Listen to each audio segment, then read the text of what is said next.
Use பண்ணுறதுக்கு முன்னாடி நான் கொஞ்சம் கருகல் நோயெல்லாம் அடிச்சிட்டு இருந்துச்சு. அப்புறம் இந்த கோகோமேக்ஸ் யூஸ் பண்ணதுக்கப்புறம் நல்லா வளர்ச்சி வந்துச்சு. அதே மாதிரி கண்ணு நல்லா வளர்ந்து வந்துச்சு. எந்த மாதிரி கருகள் வரல, கருகல் நோய் எதுவுமே வரல. இது ஆரம்பத்தில் வெம்பி போனது. இது இந்த மருந்து கொடுத்ததுக்கப்புறம் இந்த மாதிரி பச்சை பசேன்னு இருக்குது. எந்த பிரச்சனையும் எதுவுமே இல்லை. சின்ன கன்றுக்கு வந்து 50 ml, பெரிய கன்றுகளுக்கு 100 ml கொடுத்துட்ருக்குறேன். நான் கன்று வச்சு 3 வருஷம் ஆச்சு. இப்போ வரைக்கும் இதுதான் கோகோமேக்ஸ் தான் கொடுத்துட்ருக்குறேன். வணக்கம், என் பேர் ராஜேஷ். திருநெல்வேலி மாவட்டம் கீழவடகர் கிராமத்தில் நான் வந்து ஒரு ப்ரைவேட் கம்பெனியில் வேலை பார்த்துட்ருக்குறேன். எங்கள் தோட்டத்தில் ஒரு 10 கன்று வச்சுருக்கிறோம். 8 சின்ன கன்றும் 2 பெரிய கன்றுகளும் வச்சுருக்குறோம். இந்த கோகோமேக்ஸை ஆன்லைன் இதில் பார்த்து ஃபேஸ்புக்கில் அதை பார்த்து இது வந்து யூஸ் பண்ணிகிட்ருக்கிறேன். வந்ததுக்கப்புறம் கன்று சிறுசாக இருந்துச்சு. நான் இதை யூஸ் பண்ணுறதுக்கப்புறம் நல்ல கண்ணுடைய வளர்ச்சி நல்லா இருக்குது.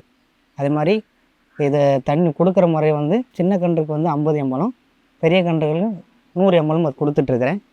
அது தென்னையோட வளர்ச்சி நல்லா இருக்குது. எல்லாம் பச்சை பசேன்னு நல்ல ரிசல்ட் நல்லாவும் கொடுக்குது. நான் கன்று வச்சு 3 வருஷம் ஆச்சு. இப்போ வரைக்கும் இதுதான் கோகோமேக்ஸ் தான் கொடுத்துட்ருக்குறேன். இப்போ 3 இயர்ஸாக கொடுத்துட்ருக்குறேன். யூஸ் பண்ணுறதுக்கு முன்னாடி நான் கொஞ்சம் கருகல் நோயெல்லாம் அடிச்சிட்டு இருந்துச்சு. சின்ன வளர்ச்சி இல்லாமல் கொஞ்சம் அப்படி அளவாக வளர்ச்சி இல்லை.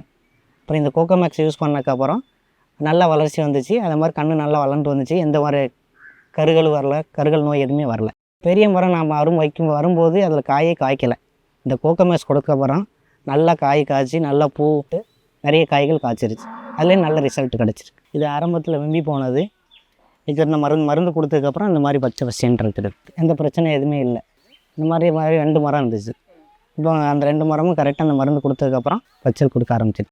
இதில் ஒரு சின்ன மிஸ்டேக் பண்ணிட்டேன். காஞ்ச சாணம் போடணும். நான் பக்கத்தில் மரத்தில் மாடு கட்டுறதுனால பக்கத்து பச்சை சாணம் இருந்தனால அதை எடுத்து அப்படியே போட்டுட்டேன்.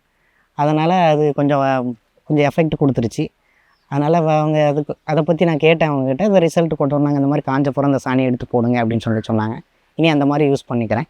ரொம்ப நன்றி, தேங்க்யூ.